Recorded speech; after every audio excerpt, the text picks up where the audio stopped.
जब भी हम स्पेस ट्रैवल की बात करते हैं एक बड़ी प्रॉब्लम सामने आती है एनर्जी, यानी कि एक ऐसा फ्यूल जो हमें हमारी डेस्टिनेशन तक लेकर जाए। हर साईफाई मूवी में कोई ना कोई कूल इमेजिनरी डिवाइस दिखाया होता है, जैसे कि वार्प ड्राइव या फिर हाइपर ड्राइव, जो हमें इंस्टेंटली हमारी डेस्टिनेशन तक लेकर चला जाता है एंड प्रॉब्लम सॉल्व।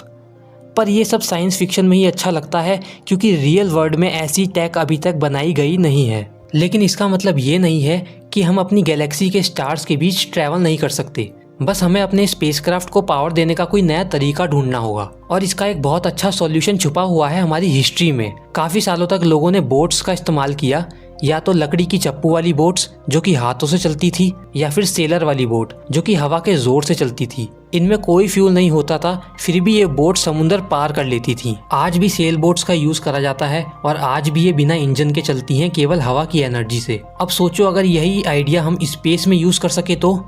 पहले ये समझ लेते हैं कि सेलिंग एक्चुअली में काम कैसे करती है। सिंपल सी बात है, सेल बोट्स को मूव करती है हवा, लेकिन ये हवा कहाँ से आती है?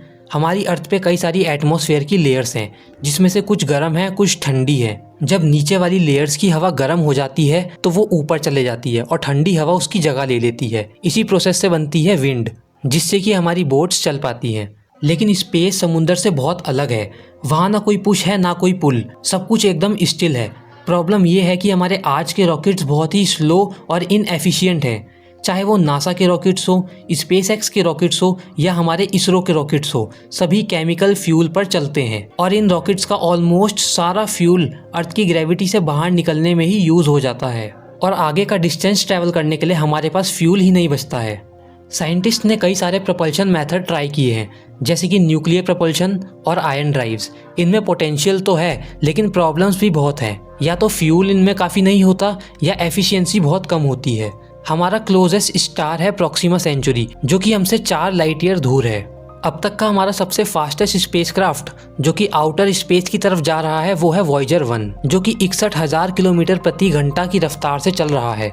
ये स्पीड सुनने में बहुत ज़्यादा लगती है, लेकिन स्पेस ट्रैवल के लिए ये स्पीड बहुत स्लो है। अगर हम इस स्पीड से प्रॉक्सिमा सेंचुरी की तरफ जाएं तो हमें 17,000 साल लग जाएंगे। इस प्रॉब्लम का सॉल्यूशन ये नहीं है कि हमें अपने रॉकेट में और फ्यूल डालना होगा, या फिर हमें अपने रॉकेट को और बड़ा बनाना होगा। इसके लिए हमें एक नए ही कॉन्सेप्ट की तरफ जाना होगा, जो कि बिल्कुल सेल बोट्स की तरह काम करे और सूरज की हेल्प से चले।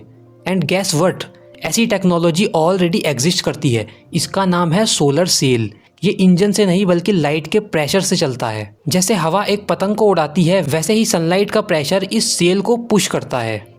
हमारे सूरज से फोटॉन्स निकलते हैं लाइट की फॉर्म में। ये छोटे छोटे पार्टिकल्स होते हैं जिनमें कि मास नहीं होता है, लेकिन एनर्जी और मोमेंटम होता है। जब ये सोलर सेल से टकराते हैं तो अपना थोड़ा मोमेंटम ट्रांसफर कर देते हैं और सेल को आगे धकेल देते हैं। केमिकल रॉकेट्स के उलट सोलर सेल्स को फ्यूल की जरूरत नहीं होती है। इन्हें केवल एक लाइट का फ्लो चाहिए होता है, जिससे कि इन्हें कंटिन्यूअसली थ्रस्ट मिलता है, जो कि टाइम के साथ स्पेसक्राफ्ट की स्पीड बहुत ही ज्यादा हाई कर देता है। सोलर सेल का मटेरियल बहुत ही लाइट, स्ट्रॉन्ग और रिफ्लेक्टिव होना जरूरी है। हमें स्पेसक्राफ्ट की डायरेक्शन चेंज करने के लिए उसके सेल के एंगल को चेंज करना होगा, बिल्कुल जैसे कि एक सेल बोट में होता है। और ये सिर्फ थ्योरी नहीं है। मई 2010 में जापान की स्पेस एजेंसी जैक्सा ने एक इकारोस नाम का सोलर सेल लॉन्च किया था, जो बिना किसी फ्यूल के 12,000 किलोमीटर प्रति घंटा की रफ्तार तक पहुंच गया था। सितंबर 2024 में नासा ने ACS-3 लॉन्च किया था, जिसमें 9 मीटर वाइड सेल थी। एक्सेलरेशन कम था, लेकिन मेजरेबल था। ये स्पेसक्राफ्ट अब भी वैल्यूएबल डेटा भेज रहा है,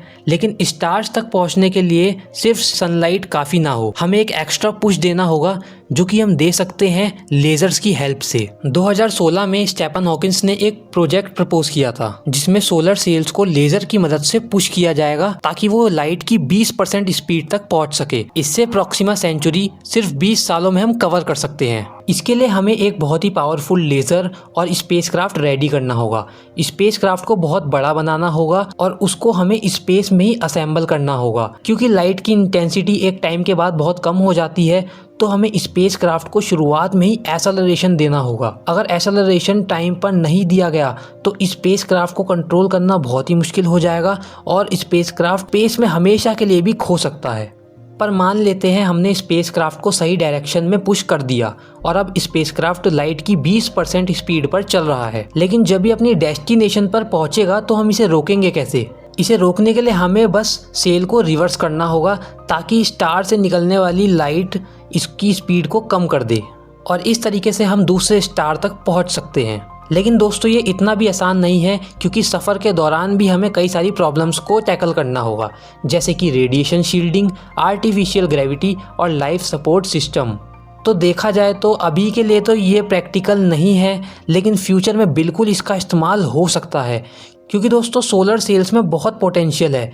इसको फ्यूल की ज़रूरत नहीं होती है और ये बहुत ही इनक्रेडिबल स्पीड तक पहुंच सकते हैं और शायद यही हमारा टिकट हो सकता है दूसरे स्टार्स तक पहुंचने का। आई होप आपको वीडियो पसंद आई होगी। अगर आपको ये वीडियो पसंद आई है तो आप अपने थॉट्स कमेंट में लिख सकते हैं एंड मैं आपको मिलता हूँ नेक्स्ट वीडियो में।